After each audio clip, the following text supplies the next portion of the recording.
초대교회를 대표적인 교회를 세 가지를 들라 그러면은 먼저 예루살렘 교회가 대표적이죠. 그리고 안디옥 교회라고 이방인들이 세운 아주 대단한 교회입니다. 그리고 마지막 세 번째가 사도 바울이 세운 에베소 교회입니다. 바울이 한 세 차례 정도 선교 여행을 다니면서 한 14개 이상의 교회를 세웠습니다마는 그 중에 보통들 한 1년 이상씩 머물지 않았습니다. 그런데 유일하게 3년 가까이 두란노 서원이라고 하는 사무실을 얻어서 그곳에서 아주 더운 시간, 낮 시간에 한 5시간, 6시간을 2년 반 정도를 매일같이 말씀을 강론하면서 그 말씀을 들으러 온 터키 지역의 많은 사람들에게 말씀을 전하다가 생긴 교회가 이 에베소 교회입니다. 그리고 이 에베소 교회가 여러분 그 요한계시록에 보면 7교회 나오죠. 사대 교회, 서모나 교회, 빌라델비아 교회 여러 개 나오는데 그 지역에 있는 교회들이 에베소 주변에 있는 교회들입니다. 그래서 바울이 말씀을 전했던 2년, 3년 동안에 은혜를 받고 세운 지교회들이 요한계시록에 나와 있는 교회들이라고 말할 수 있습니다. 그래서 이 에베소 교회는 바울이 아주 사랑하는 교회고 바울이 1대 목사, 그리고 디모데가 2대 목사, 그리고 브리스길라와 아글라 부부가 3대, 그리고 마지막으로 이 교회를 심우했던 사람이 사도 요한입니다. 그만큼 유서가 깊었고 많은 목회자들이 지나갔던 교회가 에베소 교회입니다. 그리고 지금 우리가 성서 현장 연수를 가면 가장 유적이 잘 남아있는 곳이 에베소입니다. 근데 이 에베소 교회는 사도 바울이 3년 가까이 목숨을 걸고 말씀을 전하다 세운 교회이다 보니까 굉장히 아끼는 교회인데 이제 죽기 2년 전에 로마의 감옥에서 자기가 세운 그 에베소 교회를 향해서 쓴 편지가 이 에베소서입니다. 이 에베소서는 절대로 아기를 낳지 못하는 사람들의 기도문이 아닙니다. 에베소서가 아닙니다. 이 말을 안 할까 했는데 이걸 하면 모든 에베소서를 볼 때마다 에베소서가 생각날 것 같아서, 그런데 저도 또 생각이 나서 그랬습니다만 죄송합니다. 그만큼 이 에베소서는 사실 로마서가 어려운데 로마서를 읽기 싫으면 에베소서를 읽으면 됩니다. 그만큼 아주 중요한 내용들을 담고 있는 게 에베소서인데 모든 내용을 다루기 전에 초반에 바울이 에베소 교인들을 향해서 하는 기도가 있습니다. 어떤 교인분이 몇 주 전에 저에게 와서 내 자식이 너무 속을 썩이고 얘가 예수를 믿어야 되는데 어떻게 기도해야 될지 모르겠다고 고민을 하세요. 그래서 이 아이를 위해서, 내 자녀를 위해서 어떻게 기도했으면 좋겠습니까? 라고 해서 제가 이거를 소개해 줬어요. 이 바울의 기도문을 소개했는데 원래는 이 기도문은 바울이 교인들을 위한 중보 기도입니다. 그런데 이것은 제가 언제부턴가 제 자녀들, 또 우리 교회 자녀들 수요 기도회 때마다 자녀들, 또 우리의 가정, 우리 교우들을 위해서 기도할 때 항상 이 기도문을 제가 사용합니다. 여기서는 이건 단순히 기도문입니다만은 사실 기독교 신앙의 아주 본질 3가지를 보여주고 있는 아주 중요한 말씀이기도 합니다. 먼저 사도 바울이 기도할 때 이렇게 얘기합니다. 내가 너희들을 위해서 기도할 때마다 2가지 떠오르는 게 있다는 거예요. 하나는 나는 너희들을 기도할 때마다 항상 생각한다, 이렇게 얘기합니다. 나는 너희들을 항상 기억하면서 기도한다. 항상 내가 에베소 교회에 말씀을 전할 때 그때 나를 바라봤던 교인들, 또 나에게 물을 갖다 줬던 교인들, 그 교인 하나하나를 내가 생각한다 얘기합니다. 이 말이, 기도라고 하는 것은 생각이에요. 생각은 기도가 될 수가 없습니다만 기도는 생각입니다. 근본적으로 모든 기도는 생각에서 출발합니다. 내 자식 생각, 내 교회 생각, 나라 생각, 또 내 직장 생각, 이것이 기도의 출발입니다. 그래서 모든 기도는 생각하는 거예요. 그래서 우리가 기도의 또 다른 말이 묵상이라고도 합니다. 묵상이라는 것이 생각이에요. 상상입니다. 그래서 생각에서 시작하는데 생각을 하니까 두 번째 떠오르는 게 있는데 그게 바로 감사라는 거예요.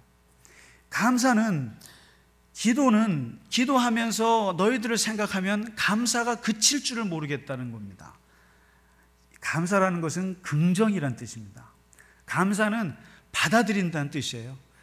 그래서 그것을 생각하면 괜찮다고 생각하는 겁니다. 왜요? 죽은 사람을 위해서는 기도할 수 없는데 살아있으니까 감사한 거예요. 그냥 감사한 겁니다. 여러분 혹시 우리 자녀들을 놓고 기도할 때 이렇게 생각하면 마음이 어떠십니까? 우라통이 터지십니까? 신경질이 확 나시나요? 그렇지 않습니다. 어떠한 사람도 내 기도에 테이블에 올려놓은 사람을 생각할 때는 다 감사가 듭니다.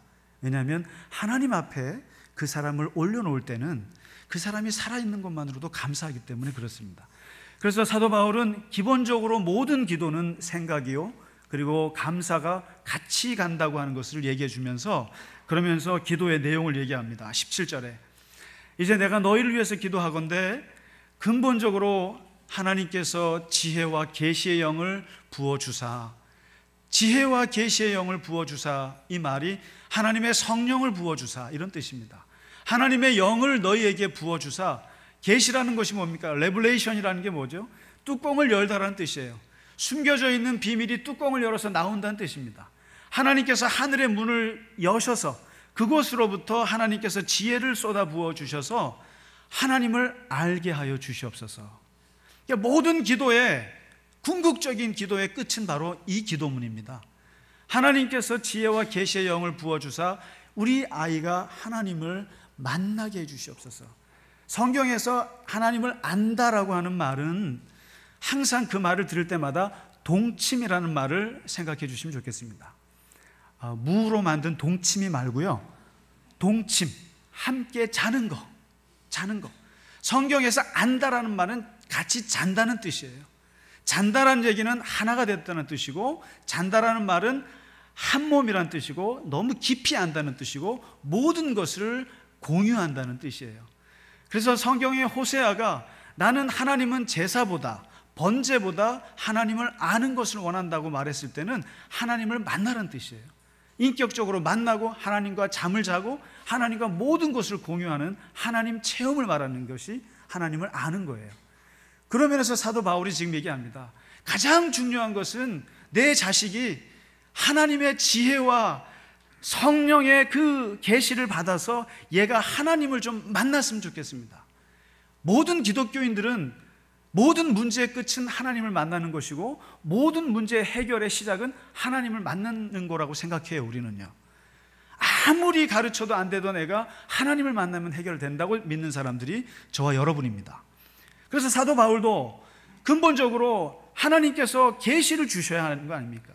성령께서 오셔서 그들에게 지혜를 주셔서 제발 좀 하나님을 만나기를 원하노라, 이것을 기도에 먼저 초장에 깔아주고 나서 그 다음에 18절부터 어떤 하나님을 만나기를 기도하는가, 어떤 하나님을 만나는가, 이 세 가지의 기도문 속에 기독교의 신앙의 아주 중요한 본질 세 가지를 담고 있습니다. 이런 하나님을 만났으면 좋겠다. 왜냐하면 18절에 마음의 눈을 하나님께서 열어주셔서, 마음의 눈이라는 게 뭡니까? 이게 영 안이에요. 우리는 육안만 신경 쓰는 사람들입니다. 그래서 온갖 좋은 안경들을 쓰면 눈이 좋아집니다. 우리 교회에 좋은 안경점을 하고 계신 집사님이 계신데 그것을 이용하시기 부탁드립니다. 근데 이 안경을 쓰면 눈은 좋아져요. 그런데 영적인 눈이 안 열려집니다. 근데 정말 기독교에서, 성경에서 하나님이 강조하는 것은 영적인 눈을 뜨느냐 안 뜨느냐의 문제인데, 영적인 눈을 열어서 세 가지를 보게 하소서라고 기도합니다. 바울이 세 가지. 첫째가 18절입니다.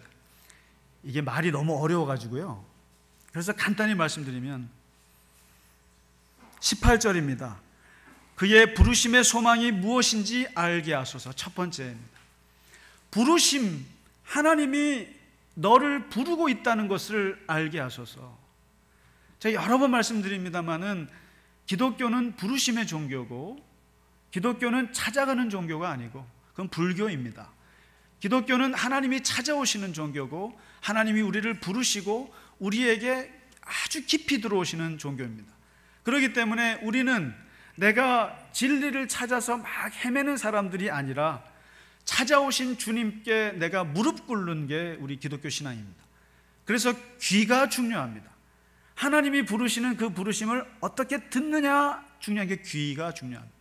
그래서 부르심의 부분에 있어서는 제일 중요한 게 영어로 listening point라는 말을 합니다. 하나님은 항상 부르시는데, 항상 어제도 부르시고 오늘도 부르시고 내일도 항상 부르시는데 주파수가 맞지 않는 거예요. 나는 딴 생각하고 있고 나는 다른 걸 듣고 싶어 하기 때문에 하나님의 음성을 듣지 못합니다. 그런데 언젠가는 하나님과 내가 리스닝 포인트가 맞아떨어지는 때가 있습니다. 그때가 구원의 날이요, 거듭남의 역사요, 그때가 새 사람이 되는 역사의 날입니다.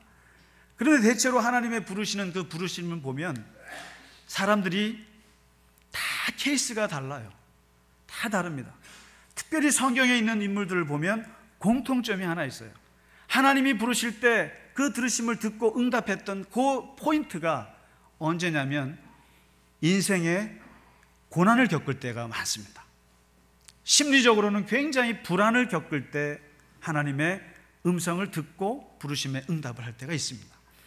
아브라함이 하나님의 부르심을 들었을 때는 아버지가 죽었을 때였습니다. 그리고 집을 떠나서 타향살이하면서 굉장히 불안할 때 그 75세 때 하나님의 부르심을 듣습니다.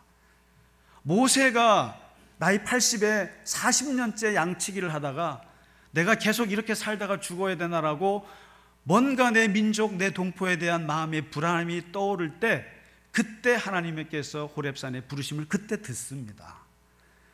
탕자가 그 모든 아버지의 재산을 다 버리고 허랑방탕하게 쓰고 바닥을 쳤을 때 그때 인생에 내가 너무 많은 것을 허비했다라는 생각이 들었을 때 하나님의 아버지의 음성을 듣게 됐듯이 어떤 사람들은 실패했을 때 듣거나 어떤 사람들은 질병의 깊은 나락에 빠졌을 때 듣거나 심지어 어떤 사람들은 영적인 침체에 빠졌을 때 하나님의 부르심을 받습니다. 심지어는 어떤 사람은 인생의 가장 교만의 극치에 있다가 하나님께 얻어맞고 부르심을 듣는 사람도 많습니다. 중요한 것은 오늘 이 바울이 기도하는 것은 가장 중요한 것은 하나님이 너를 불렀을 때 너가 그것을 듣기를 원하노라. 하나님은 부르시는 분이시고 우리는 그 부르심을 듣는 자들인데 제발 에베소 교인들이여 기도할 때 하나님이 나를 부르시니 그 부르심이 얼마나 큰지를 제발 좀 알았으면 좋겠노라. 이게 첫 번째 기도였습니다. 이게 이 두 번째 기도로 넘어가면서 이렇게 얘기합니다. 사도 바울이 두 번째가 좀 말이 좀 복잡한데요. 18절입니다. 18절에 성도 안에서 그 기업의 영광의 풍성함이 무엇이며, 혹시 무슨 말씀인지 이해가 되시나요? 우리 교회에 박기업이라는 집사님이 계십니다. 이름이 기업입니다. 그래서 이분은 예수 믿기 전에는 매우 그 기업이라는 게 부담스러웠답니다. 그런데 예수 믿고 나서 보니까 성경에 기업이란 말이 그렇게 많이 나오는 줄 모르고 아시고 나서는 매우 아주 기분이 좋았다고 그래요. 그래서 그분이 우리 교회 사무장님이십니다. 근데 성경에 나와 있는 이 기업이라고 하는 말은 유산이라는 뜻이거든요. 유산. 아버지가 자식에게 죽을 때 남겨주는 유산, 그 유산입니다. 그게 기업입니다. 사도 바울은 이렇게 얘기를 합니다. 성령께서 우리에게 끊임없이 하나님의 자녀라는 것을 우리에게 자꾸만 말씀해 준다는 거예요. 근데 그 하나님의 자녀라는 건 뭐냐? 상속자라는 뜻이다. 누구의 상속자냐? 하나님의 상속자라는 뜻인데 그 하나님께서 주시는 그 엄청난 영광스러운 유산, 그 유산을 받아 누릴 사람들. 그런데 그 유산이라는 것이 내세해 주실 유산인데 그 유산이 너무나 커서 이 땅에서 받는 고난들은 가볍게 넘길 수 있을 만큼 그 장차 내게 줄 유산이 너무 크다는 거예요. 그것을 제발 좀 에베소 교인들이여 알았으면 좋겠노라. 다시 말해서 내세의 영광이 얼마나 큰지 제발 좀 알아라. 내세의 신앙을 얘기합니다. 내세의 영광. 어떤 사람이 이런 글을 썼어요. 내세주의를 비판하는 글입니다. 그냥 요즘 오늘날 기독교인들이 현실 감각이 없고 현실 돌아가는 정치에 관심도 없고 오직 그냥 돈 숭배하고 그리고 물질주의에 빠져 있고 이런 기독교인들, 그리고 인명을 경시하는 이런 기독교인들이 왜 그런가 했더니 결국은 다 내세주의에 빠져서 그렇다는 거예요. 그러면서 그냥 현실을 도피하고 그저 죽어서 내세 천국만을 바라보는 그 내세지향적인 한국 기독교인들이 문제다 하면서 글을 썼어요. 그러면서 현실에는 관심이 없다는 겁니다. 그러면서 영국의 1700년대에 윌리엄 윌버퍼스라고 그 하원 의원이 있습니다. 그 사람의 예를 드는데, 이 사람이 24살에 영국의 하원 의원이 돼서 무슨 생각이 들었는지 그 당시에 편만에 있던 노예 제도를 없애기 위해서 46년 동안 투쟁했던 이야기를 씁니다. 그러면서 이 사람은 기독교인이었지만 46년 동안 영국의 노예 제도를 폐지하기 위해서 싸워왔다는 거죠. 그러면서 한국 기독교인이면 뭐하냐, 너희들은 내세만 관심이 있고 현실에는 관심 없는데 이 윌버퍼스 같은 기독교인들도 있지 않느냐 하면서 도전을 주는 글이었습니다. 아주 재밌게 읽었습니다. 그런데 제가 두 가지 의문이 들었습니다. 정말 우리가 내세를 지향하며 사는 기독교인들일까? 정말 우리가 이 글쓴이가 얘기했던 것처럼 우리가 정말 내세를 생각하는 사람들일까? 저는 아니라는 생각이 들었습니다. 목사 입장에서 많은 예배를 드리는데 예배 중에 제일 어려운 예배가 있어요. 짧지만 아주 부담스러운 예배가 있는데 그게 바로 임종 예배입니다. 임종 예배. 왜냐하면 가족들은 얘기합니다. 목사님, 우리 아버님, 우리 어머님 임종 예배 좀 드려주십시오. 그러나 제가 가서 임종 예배를 드릴 수 없는 상황이 굉장히 많습니다. 왜냐하면 가족들은 객관적으로 우리 부모님이 돌아갈 거라고 생각하지만 죽음이라고 하는 것은 본인이 받아들이지 않으면 할 수가 없습니다. 가서 제가 묻습니다. 장로님, 권사님, 사랑하는 손자, 손녀 놓고 가실 수 있겠습니까? 그럼 못 드리는 거예요. 내 혼자 열심히 시편 23편 읽고 찬양 열심히 하고 하나님 받아주시옵소서, 하늘문 열어주십시오라고 기도한들 소용이 없습니다. 아무것도 준비가 되지 않았습니다. 아무것도. 내세에 대한 불안함이 죽을 때까지 가는 거예요. 내세에 내가 어떻게 되고 하나님께서 나를 어떻게 하늘문을 여셔서 나를 영접하실지에 대한 어떠한 확신도 없어요. 어떤 확신도 없이 그냥 죽음에 대한 두려움만 사로잡혀 있는 그런 분에게 임종 예배는 불가능한 거죠. 그래서 저는 많은 걸 봅니다. 정말 우리가 내세를 생각하고 있었나? 정말 내세의 영광에 대해서 생각해 본 적이 있는가? 그것을 적어도 한 번이라도 내가 사모하면서 그것을 한번 그리워해 본 적이 있는가? 그리고 또 한 가지 질문이 들었는데, 윌리엄 윌버퍼스라고 하는 사람이 과연 내세 신앙이 없이 46년 동안 노예제 폐지를 위해서 싸웠을까? 과연 죽어서 가는 그 세상에 대한 아무런 생각 없이 그렇게 46년 동안 그런 일을 위해서 헌신할 수 있었을까? 윌버퍼스의 멘토가 누굽니까? 존 뉴턴이에요. 존 뉴턴이 누굽니까? 한때 노예 선장을 하다가 예수님 만나서 성공의 사제가 되신 분이에요. 이분이 우리가 잘 아는 어메이징 그레이스 작사가예요. 그분이 멘토예요. 그러면 저보다 윌버퍼스라고 하는 사람이 노예제 폐지를 위해서 현실 문제를 가지고 열심히 싸울 때 그 사람이 목숨을 걸 수 있었던 거고, 그리고 그 당시에 편견으로부터 이겨낼 수 있었고, 사람들의 모함으로부터 이겨낼 수 있고, 그 의지를 지켜낼 수 있었던 것이 내세신앙 아니었을까요? 적어도 내세신앙이라는 게 저 세상의 관점에서 이 세상을 보는 거 아닙니까? 하늘의 입장에서 이 땅을 살아가는 게 내세신앙이지 않습니까? 그리고 하나님 나라의 가치가 이 땅의 가치보다 더 높다고 생각하는 사람들이 내세신앙 아니겠습니까? 그 이 내세신앙의 가장 정점에 있는 분이 예수님 아니시냐는 거죠. 예수님은 몸은 3년 동안 이 땅에서 살았지만 머리와 영혼은 완전히 하나님 나라에 꽂히신 분이 아니신가요? 기도할 때 제발 은밀하게 하라고 한 이유가 뭡니까? 하나님이 인정하는 기도를 하라는 거죠. 구제하는 것도 조용히 하라고 한 건 뭡니까? 사람에게 기대지 말고 하나님이 인정하는 구제를 하라. 금식기도 조용히 하라고 하는 게 뭡니까? 하나님이 보시는 기도를 하라.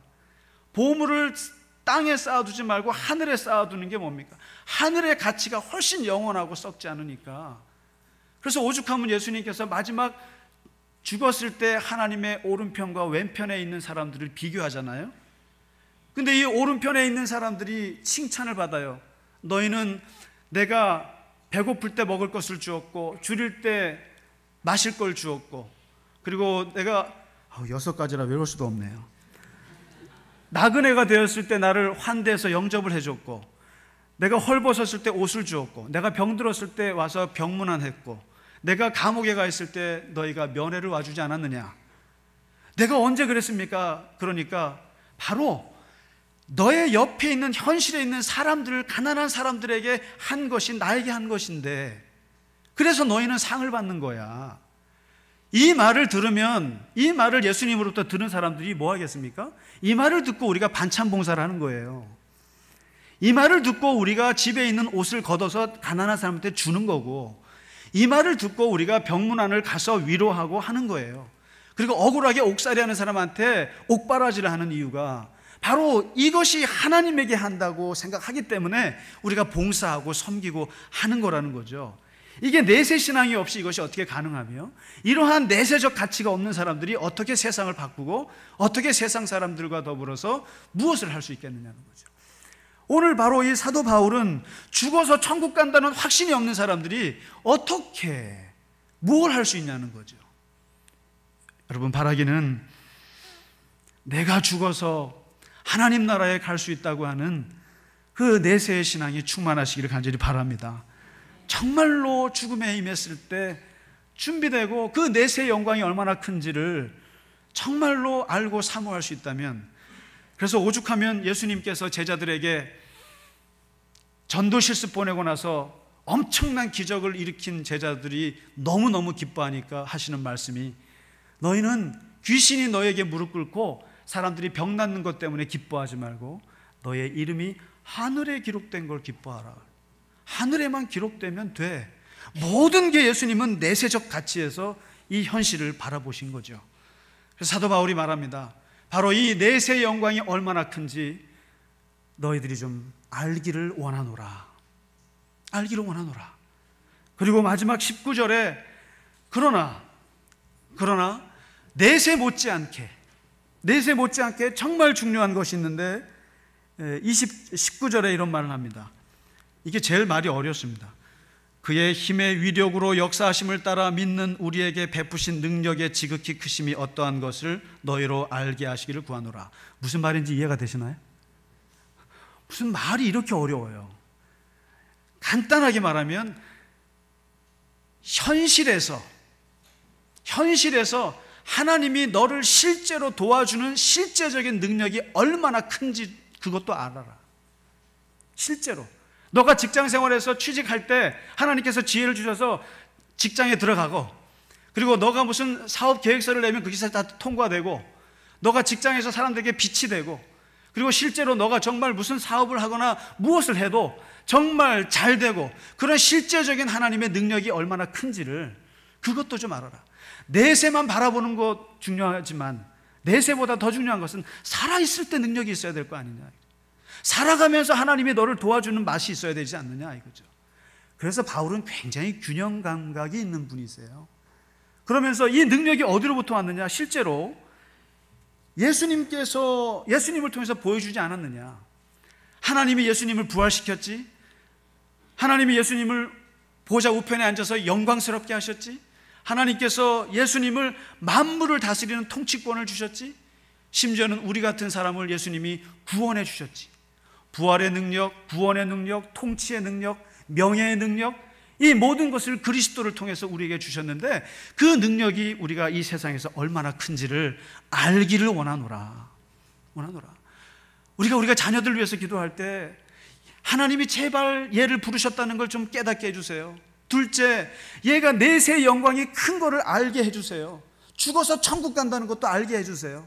그러나 동시에 세 번째, 이 현실에서 얘가 취직생활 잘하고, 직장생활 잘하고, 결혼생활 잘하고, 가정생활 잘하고, 현실에서 정말 하나님이 능력 주시는 걸 정말 그때마다 체험하면서 살게 해주세요. 얼마나 좋은 기도입니까? 그래서 탈무드에 보면 이런 말이 나옵니다. 너희들은 항상 다닐 때 쪽지 2개를 주머니에 넣고 다니라. 쪽지 2가지 쪽지를 적어서 다니라. 한 쪽지에는 나는 바람만 불면 날아가는 티끌이다, 나는 바람만 불면 사라지는 먼지다, 이것을 기록한 쪽지를 하나 가지고 있고, 또 한 쪽지는 딱 펴보면 나는 세상의 중심이고 우주의 중심이고 나 없이는 우주도 없고 나 없이는 세상도 없노라.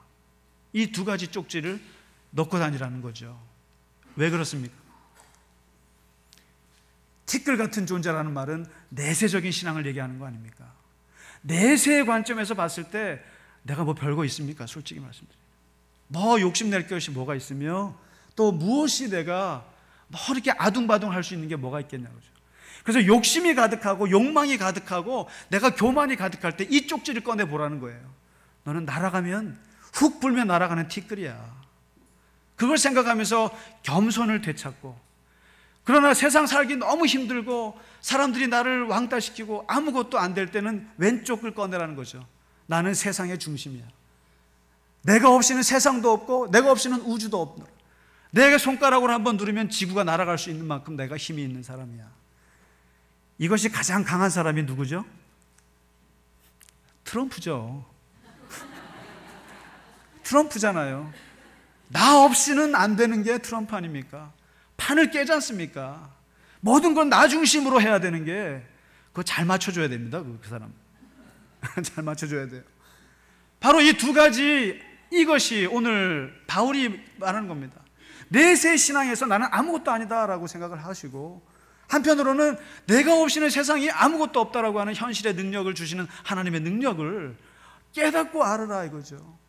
어찌 보면 오늘 이 바울의 기도가 우리 자녀들을 위해서 기도하실 때 그렇게 기도하셨으면 좋겠습니다. 기도하십시오. 하나님이 부르신다.